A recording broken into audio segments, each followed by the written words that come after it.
تم نے کس طرح سی حرکت کری، کیونکہ عمر بن سعد کہتا ہے اب میں نے حکومت میں حصہ لینا چھوڑ دیا ہے، اب میں گوشہ نشین ہو گیا ہوں، اب مجھے کسی چیز کی ضرورت نہیں ہے۔ عمر بن سعد کی بات سنتے ہی مختار ثقفی نے للکارا اور کہا ظالم، تو نے جس دن کربلا کے میدان میں امام حسین کے اوپر تیر چلایا تھا، تجھے اس دن سوچ لینا چاہیے تھا کہ میں بالکل بھی سیاست میں نہیں آؤں گا۔ تو نے نواسائے رسول کو کربلا کے میدان میں تڑپایا تھا، اور وہ تو ہی ہے جس نے ایک ایک کو کربلا کے میدان میں پانی کے لیے ترسایا تھا، اب سوچ تیرے ساتھ کیا معاملہ کیا جائے گا۔ عمر بن سعد یہ سنتے ہی خوف سے کانپنے لگا، اور اس کے بیٹے کو بلایا گیا جس کا نام حفص بن عمر تھا۔ اسے بلانے کے بعد مختار ثقفی نے کہا باپ کے سامنے بیٹے کو قتل کیا جائے۔ عمر بن سعد نے کہا میں یہ دیکھ کر کے برداشت کیسے کروں گا؟ تو مختار ثقفی نے کہا جب امام حسین کے بچے علی اصغر کو تیر لگا تھا تو حسین نے کیسے برداشت کیا ہوگا؟ جب حسین کے سامنے ان کا جوان بیٹا علی اکبر شہید کیا گیا تھا تو حسین نے کیسے برداشت کیا ہوگا؟ جب حسین کے سامنے بھتیجے قاسم کو تڑپا تڑپا کر مارا گیا تھا تو حسین نے کیسے برداشت کیا ہوگا؟ مختار ثقفی نے کہا مارو ان ظالموں کو، اور پھر عمر بن سعد پر تیر چلانا شروع کر دیا گیا، اور اس کے بعد اس کی انگلیاں کاٹ لی گئیں، آنکھیں نکال لی گئیں، اس کی زبان کاٹ کر کے جسم کا ایک ایک حصے کو کاٹ دیا گیا، اور اس کو آگ میں جلا کر کے خاک کر دیا گیا، اور اس طرح سے قاتلانہ حسین میں سے دوسرے قاتل کو سزا دی گئی۔ اب تیسرا دشمن گرفتار کر کے لایا جاتا ہے۔ تیسرا دشمن جس نے حضرت امام حسین کے جسم اقدس سے سر کو تن سے جدا کیا تھا، وہ مردود جو امام حسین کے سر مبارک کو رومال میں لپیٹ کر نیزے پر لٹکا کر کے چل رہا تھا، اس کو پکڑنے کے بعد میں مختار ثقفی کے سامنے پیش کیا گیا۔ مختار ثقفی کے حکم سے اسے اس طرح کی سزا دی گئی کہ دنیا یاد رکھے۔ اس کے ہاتھ پیر کو ایک ایک حصے کو الگ کر دیا گیا، اس کے ہاتھ پیر الگ کرنے کے بعد اس کی زبان کاٹی گئی، پھر اس کی گردن کاٹی گئی، اور پھر اس طرح سے اس کو سزا دی گئی کہ جب اس کے بعد ہرملہ پکڑا جاتا ہے تو ہرملہ یہ وہی ہے جس نے علی اصغر کے حلق پر تیر چلایا تھا۔ مختار ثقفی نے کہا اس کے چاروں ہاتھ پیر کو باندھ دیا جائے، اور اس کے منہ کو اوپر اٹھایا جائے، اور اس کی گردن میں اتنے تیر مارو کہ تیروں سے اس کی گردن چھلنی ہو جائے، اور اس طرح سے ہرملہ کو تڑپا تڑپا کر کے سزا دی گئی۔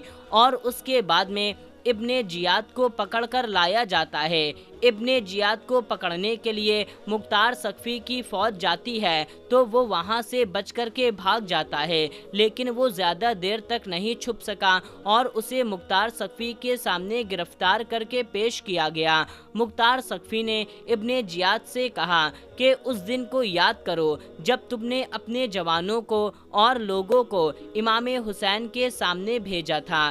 ابن جیاد کہتا ہے تو میرے ساتھ کیا کرو گے؟ مختار ثقفی نے کہا میں تمہیں قتل کروں گا، اور اتنی بے دردی سے قتل کروں گا کہ دنیا یاد رکھے گی۔ اس کے جسم کے ایک ایک حصے کو الگ کیا گیا، اور مختار ثقفی کے سامنے کوفہ کے گورنر ہاؤس میں ابن جیاد کا سر اسی جگہ پر رکھا گیا جہاں پر حضرت امام حسین کا سر مبارک کو رکھا گیا تھا۔ اتنے میں ایک سانپ ظاہر ہوتا ہے اور اس کے نتھنے میں گھس جاتا ہے اور منہ سے نکلتا ہے۔ 3 مرتبہ یہی معاملہ ہوا، پھر وہ سانپ غائب ہو گیا۔ سانپ کے منہ میں گھسنے اور نکلنے کا مطلب یہ ہے کہ دکھایا جا رہا ہے کہ اس کے اوپر اتنا سخت عذاب ہوگا، اس کے اوپر سانپ مسلط کر دیے جائیں گے، اور اس طرح سے ابن جیاد کو سزا دی گئی۔ عبداللہ بن اسیب، ملک بن نصیر، حمل بن ملک، ان تینوں کو مختار سقفی نے ہاتھ پیر کٹا کر کے زندہ چھوڑ دیا تاکہ تینوں اس طرح سے تڑپتے بلکتے مر جائیں۔ اس کے بعد حکیم بن طفیل طائی کو پکڑ کر لایا گیا۔ وہ حکیم بن طفیل طائی جس نے عباس علمدار کے کپڑے اتار لیے تھے، تو پھر اس ظالم کو زندہ ہی ننگا کر کے تیروں سے چھلی کر دیا گیا۔ اس کے بعد عمیر بن سہیب کو لایا گیا جس نے شہدائے کربلا میں سے کئیوں کو زخمی کیا تھا، اس کو بھی نیزوں سے چھید چھید کر کے مار دیا گیا۔ تاریخ میں آتا ہے کہ 6000 یزیدی مختار سقفی کے ہاتھ مارے گئے، کتنے اندھے اور کوڑی کے مرض میں مبتلا ہو گئے، کچھ یزیدیوں کے آنکھوں میں گرم سلائی پھیری گئی اور کچھ کو زندہ جلایا گیا، اور کچھ لوگوں کے منہ سور کی طرح ہو گئے، اور کچھ اس طرح ایسے تھے کہ پانی پیتے مگر ان کی پیاس نہیں بجھتی اور یوں ہی تڑپ تڑپ کر مر جاتے، کوئی بھی زندہ نہ بچ سکا۔ اور اس طرح سے امام حسین رضی اللہ تعالیٰ عنہ کے قاتلوں کو سزا ملتی ہے۔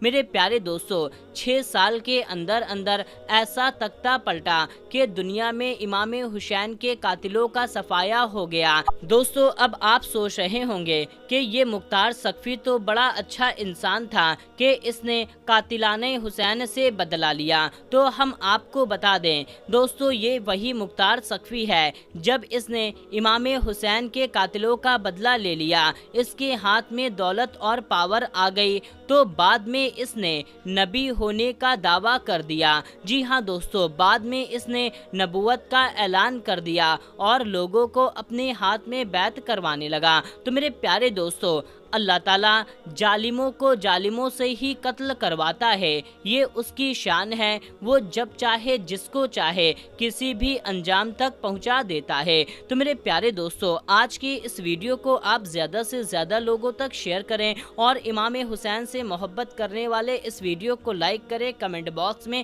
لبیک یا حسین لکھیں۔ تو دوستو، ملتے ہیں تب تک کے لیے، السلام علیکم، اللہ حافظ۔